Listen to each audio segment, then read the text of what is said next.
Imagine working your whole life, saving every penny, buying a small home, not a mansion, not a palace, but a modest brick house where you plan to live out your retirement in peace.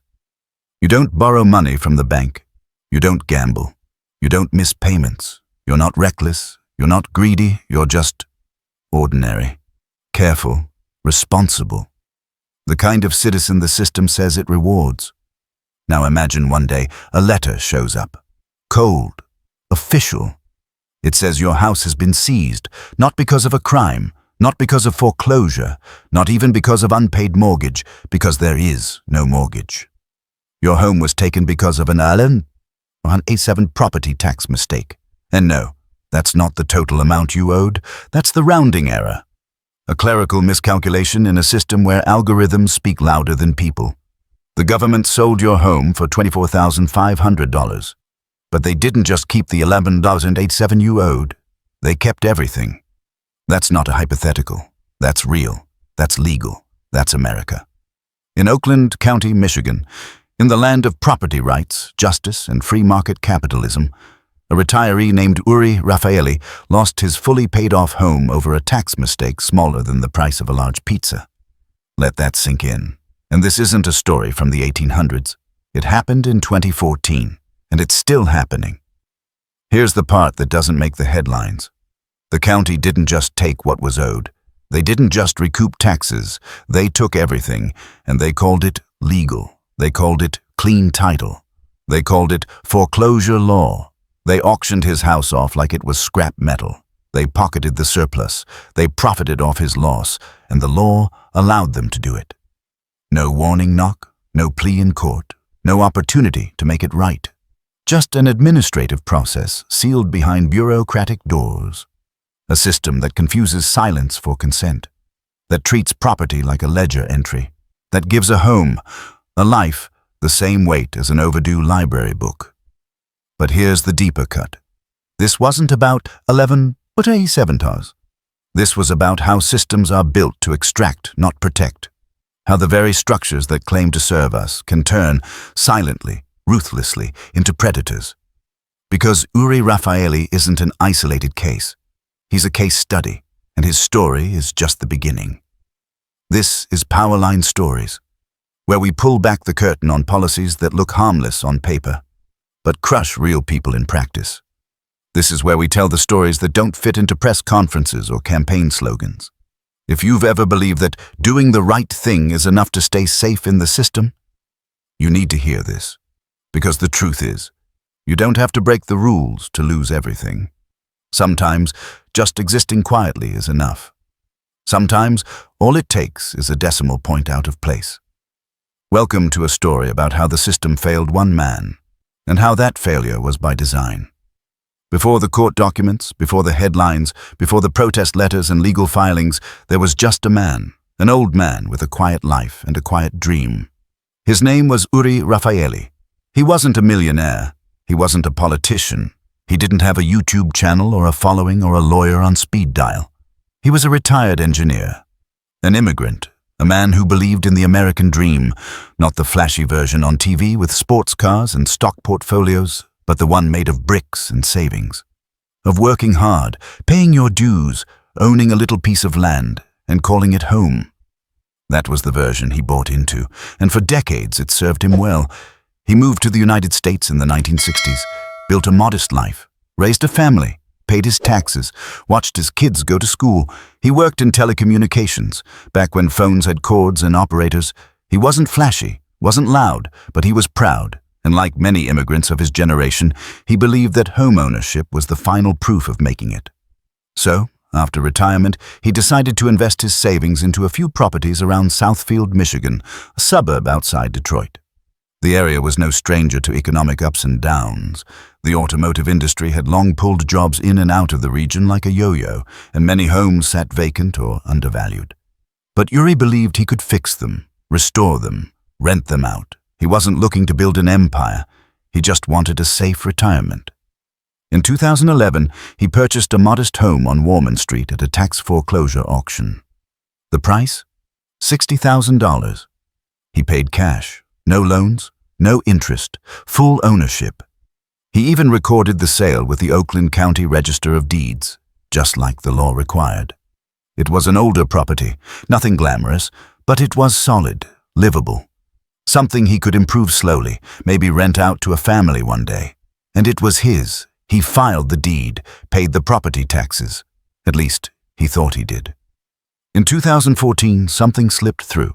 Somewhere between the reassessments, the escrow slips, and the decimal places. A clerical error occurred. He had paid his taxes, but underpaid them by exactly $8.41, later inflated to $11 after penalties. He didn't know. There were no calls, no warnings that sounded urgent enough to trigger alarm, no red stamp screaming final notice, just standard bureaucratic paperwork and standard bureaucratic envelopes. And in a world of junk mail and overstuffed mailboxes, it's easy to miss one. The county didn't miss it. They marked him delinquent. They initiated a tax foreclosure process under Michigan law, which allowed them to take and sell the property after 2 years of unpaid taxes, no matter the amount. They sold the property in 2014 for $24,500, and they kept every penny. Let's be clear here. Uri Rafaeli wasn't squatting in a house he didn't own. He wasn't dodging taxes for years. He wasn't manipulating loopholes. He wasn't some absentee landlord ignoring the system. He was a grandfather trying to stay afloat, a man who had paid off the property in full, a man who thought he'd done everything right. And when he realized the house was gone, just gone, his confusion wasn't just legal. It was emotional, existential. He'd built his life on the belief that fairness existed somewhere in the system. This broke that belief. He tried calling the county. He tried reasoning. He tried explaining. I didn't mean to underpay. I didn't even know I owed more. Let me pay now. Let me fix it. But by then, it was too late. The house was gone. The title had changed hands. The law had been followed. The foreclosure process was final. No judge, no hearing, just an automated series of actions triggered by a small number that erased a man's ownership of a physical place. And not only was the house gone, so was the surplus. Under Michigan's General Property Tax Act, counties were allowed to keep the full proceeds of the sale, regardless of how small the debt. Uri owed $11. Oakland County took $24,500. They didn't refund the difference. They didn't offer compensation. They didn't even apologize. They called it clean title transfer. Uri Rafaeli called it theft. And he wasn't alone. When his story quietly made its way into legal journals, it didn't just raise eyebrows, it raised alarms. Because if it could happen to a man like him, educated, documented, property-owning, tax-paying, then what about everyone else? The elderly, the sick, the poor, the undocumented, the overwhelmed single parent who didn't understand the notice mailed in bureaucratic English? Uri Rafaeli didn't set out to become an activist. He just wanted his house back. But what started as a fight for $11.87 would soon turn into a legal battle that questioned the very structure of tax foreclosure in Michigan and revealed a system that didn't just fail the people, it exploited them. Systems don't fail suddenly. They don't collapse in one dramatic moment. They erode quietly over decades while everyone's too distracted to notice. What happened to Uri Rafaeli wasn't a glitch in the system. It was the system doing exactly what it was designed to do, just more efficiently, more quietly, more brutally. To understand that, you have to understand how tax foreclosure works in Michigan and in many other states across America. It starts with a concept that seems reasonable.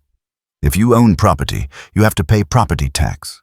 That money goes towards schools, roads, fire departments, city services, the bones of local government. And if you don't pay, there are consequences. But what happens when those consequences generate profit? In Michigan, the law is structured like this. Step 1. You underpay or miss a property tax bill. Step 2. If unpaid, the debt rolls over to the next year with interest and penalties, even if the amount owed is small. Step 3. After 2 years, if the taxes are still unpaid, even by a few dollars, the county treasurer can seize your property through a process known as foreclosure by forfeiture. Step 4. The property is sold at auction, usually for far below market value. Step 5. And here's the part that should stop everyone cold. The county keeps every dollar of the sale, not just the taxes owed. There is no requirement to refund the homeowner. There is no appeal built into the process. There is no judge, no jury, no due process, just a signature and a sale and silence. This system isn't just harsh, it's profitable.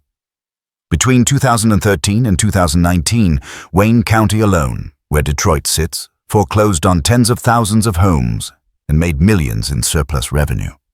In fact, some counties budgeted their operational costs based on expected foreclosure proceeds.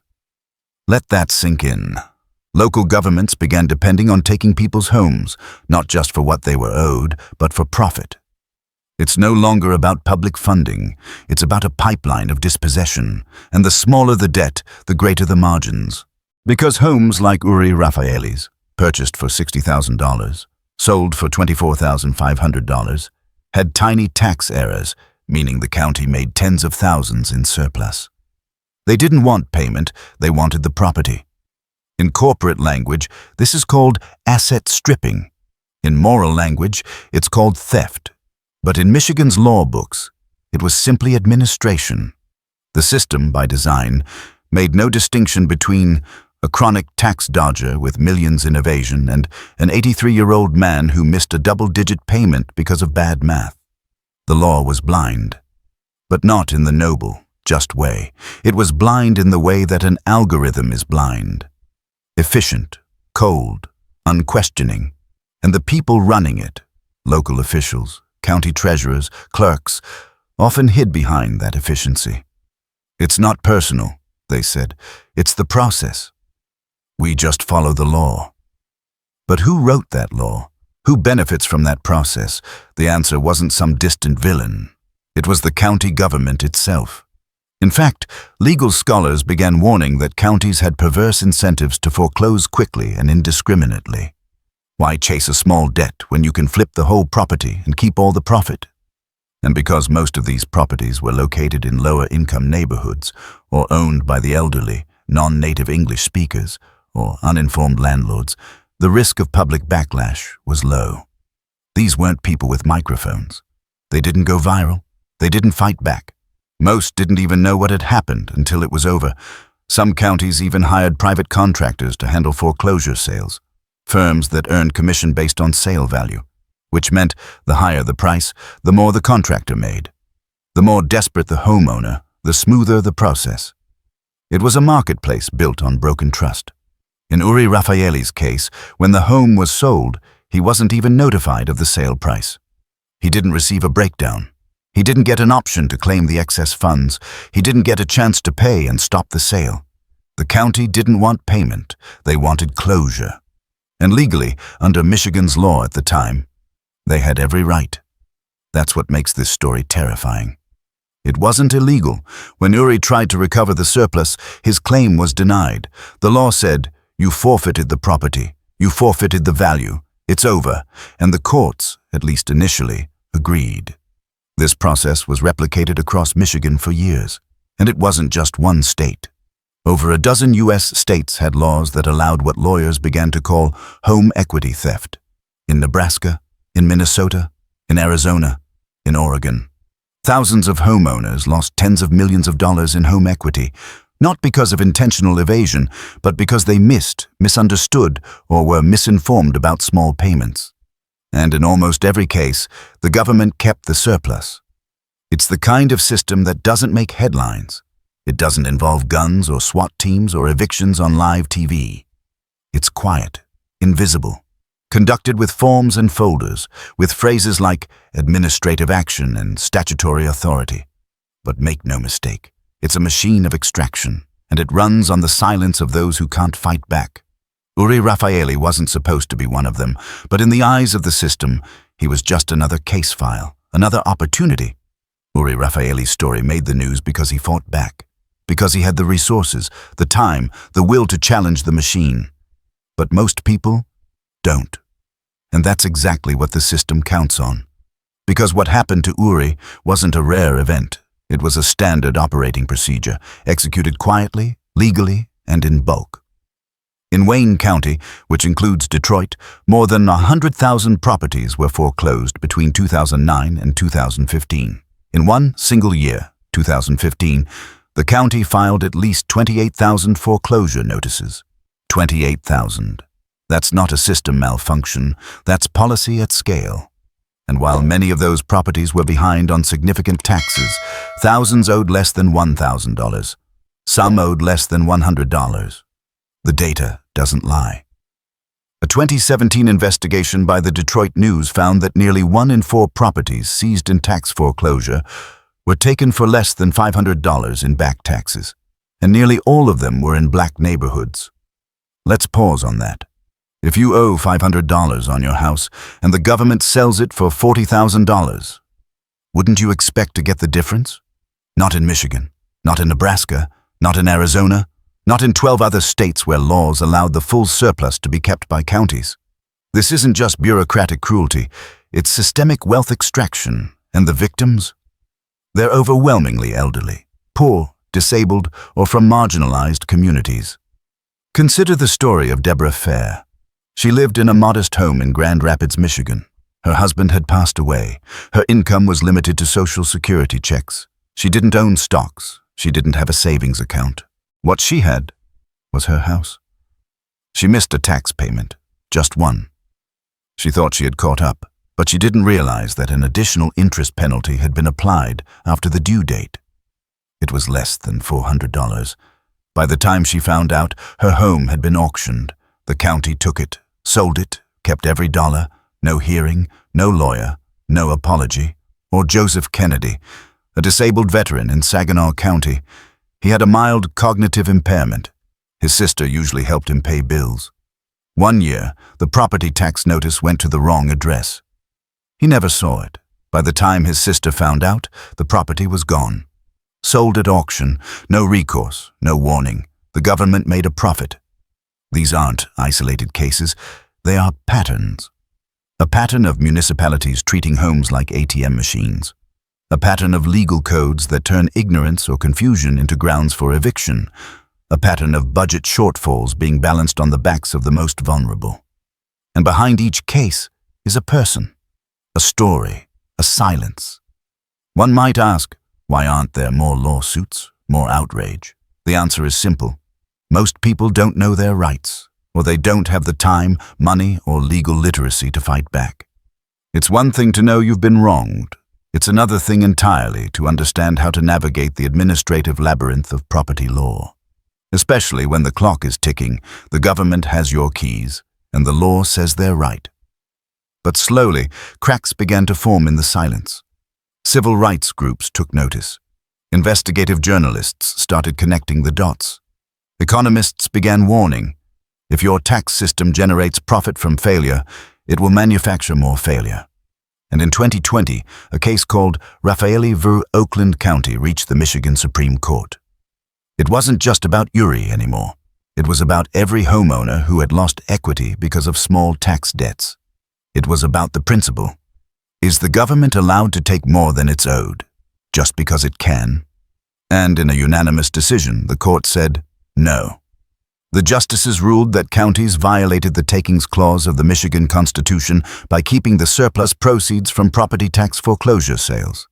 The court called it what it was, an unconstitutional taking. It was a massive legal victory, but it came too late for many. The decision only applied going forward, and to claims still pending. Thousands who had already lost their homes and equity had no remedy, no reversal, no compensation. The machine had already eaten them. Still, for the first time in years, there was hope. Hope that law could catch up to morality, that systems could be unmasked, that wealth stolen through fine print could one day be returned through justice. But the fight wasn't over. Other states still allowed similar laws. Federal courts were still split on whether these takings violated the U.S. Constitution. And counties, desperate for revenue, looked for new loopholes. Some sold tax liens to private investors. Others passed new local ordinances to delay surplus refunds indefinitely.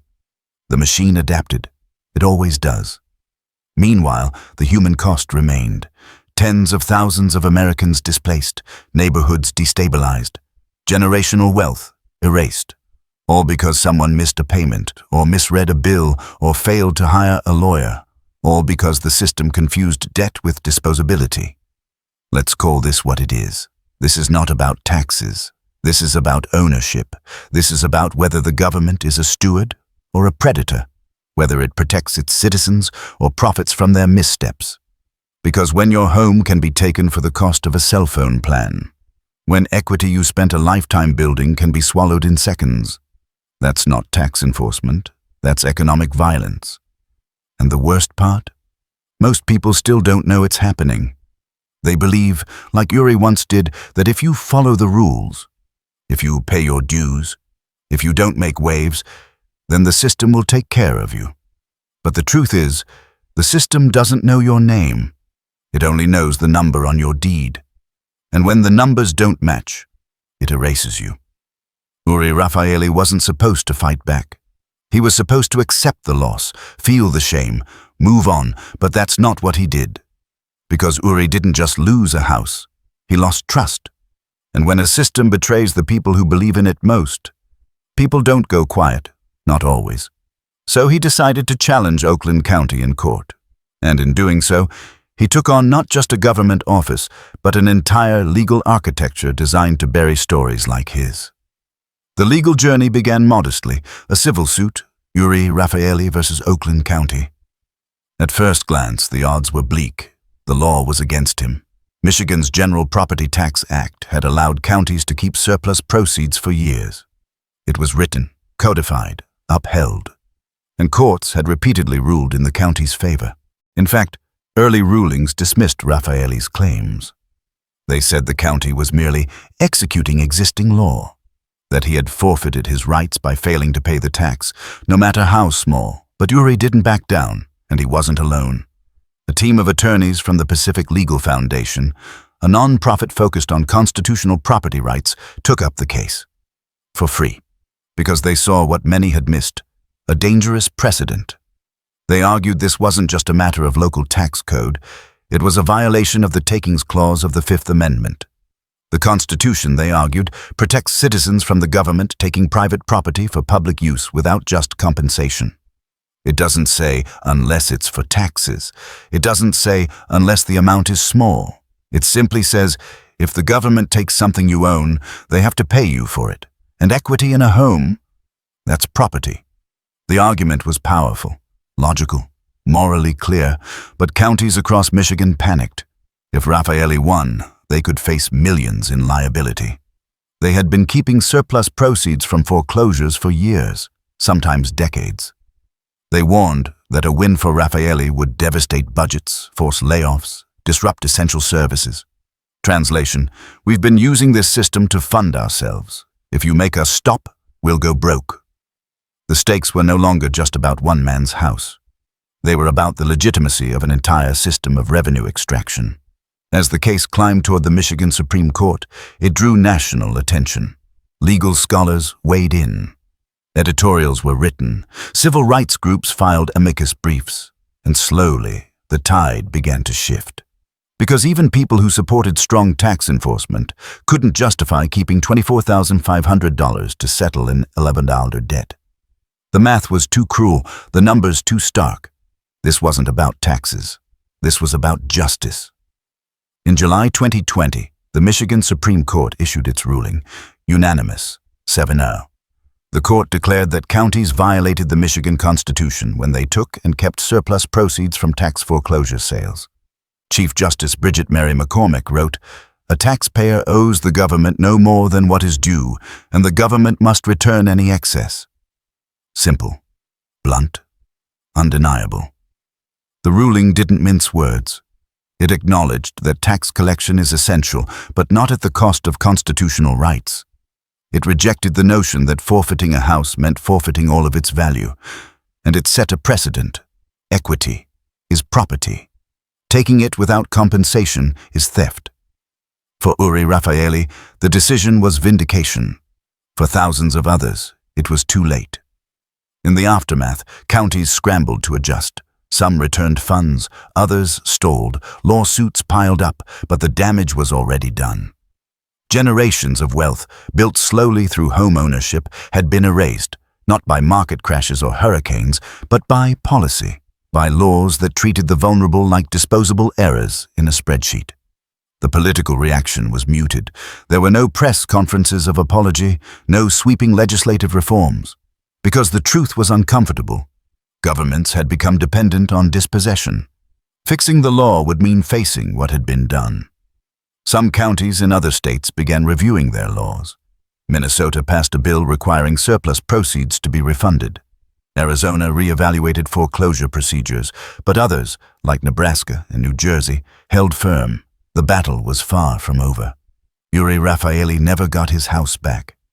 By the time the ruling came down, it had been years. The home was long sold, the memories erased, the street no longer his. But what he did get was something rare. He changed the law. He dragged the system into the light, and he reminded everyone watching. The law isn't always just, but justice can still be written into law if someone is willing to bleed for it. It's easy to dismiss these stories as footnotes, but they raise a deeper question. Why did it take a Supreme Court ruling to stop something so obviously wrong? Why did it take years, lawyers, headlines, and public outrage, just to return money that wasn't the government's to begin with? Because when systems are built to extract, not protect, injustice becomes policy. Uri Rafaeli stood up. But most can't, and that's the problem. The law didn't protect the vulnerable. It protected itself, until it couldn't. Let's forget about Uri Rafaeli for a moment. Forget about 11-87. Forget about court rulings, Michigan law, and property auctions. Let's ask something bigger. What is a system supposed to do? Protect people? Deliver justice? Reward responsibility? Or is the system simply a machine, cold, procedural, indifferent, designed to serve itself? Because when you strip away the paperwork, the law books, the courtrooms, and briefcases, what happened here is simple. A government took more than it was owed, from someone who made an honest mistake and kept it. That isn't a failure. That's a feature. That's how it was built. When we say the word failure, we often imagine something broken. A bridge that collapsed, a law that didn't work, a miscalculation, a bug in the code. But sometimes what looks like failure is actually functioning exactly as intended. The system doesn't fail when poor people lose their homes. It fails when they don't. Because this isn't about collecting taxes. This is about maintaining leverage, control, extraction. If a homeowner misses a payment, the system has an excuse to take something more valuable than money. Equity, stability, belonging. And we've seen this before, in redlining, in predatory lending, in payday loans, in housing covenants, in the denial of GI Bill benefits to black veterans, in eviction courts that operate like factories. Again and again, we see the same pattern, rules that sound fair, but function to concentrate power. Ask yourself, if the system was truly designed to protect home ownership, why wouldn't it alert you more clearly before taking your house? Why wouldn't it offer payment plans? Why wouldn't it return what isn't owed? Why wouldn't it require a judge before taking your land?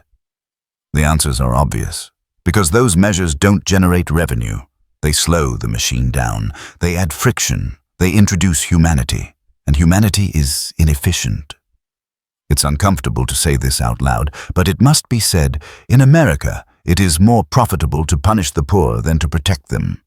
It is more efficient to seize than to forgive, more convenient to auction than to explain, easier to defend the code than to question its morality. That's why this story matters, not because of its size, 11-87, but because of what it exposes. That somewhere along the way, we stopped designing systems around justice and started designing them around justification. How much can we take? How long can we delay accountability? How many will stay silent? Uri Rafaeli fought back, but thousands didn't, because they couldn't, because the system was betting they wouldn't. That's the cruel brilliance of it all. You don't need guards at the gate when shame keeps people quiet. You don't need to lie, just confuse. You don't need to chase, just wait. Let the forms do the work. Let the silence handle the rest. So what now? Will this end, or will it simply mutate? Laws change, loopholes move, systems evolve. But unless we ask the foundational question, we'll always end up here again. Who is the system built for? Because if it isn't for people like Uri Rafaeli, quiet, responsible, rule-following citizens, then who's left? And if your rights can vanish because of an overlooked decimal, because you missed a deadline, because you weren't loud enough, then are they really rights at all, or just permissions, granted temporarily and revoked silently? This story isn't about tax foreclosure. It's about power. It's about whether we want a country governed by laws or by processes that pretend to be laws, whether we want fairness measured by intent or by perfect paperwork, whether we believe in protecting people or punishing mistakes. In the end, Uri Rafaeli won his case, but he lost his house. He lost years of peace. He lost trust in the country he called home. And what he regained, a court ruling, a small refund, doesn't repair the breach. Because once you've seen how thin the line is between protection and plunder, between policy and predation, you don't unsee it. You start looking at every system differently, and you ask the only question that matters: is this failure, or is it by design? Maybe you've never missed a tax bill. Maybe you've never owned property.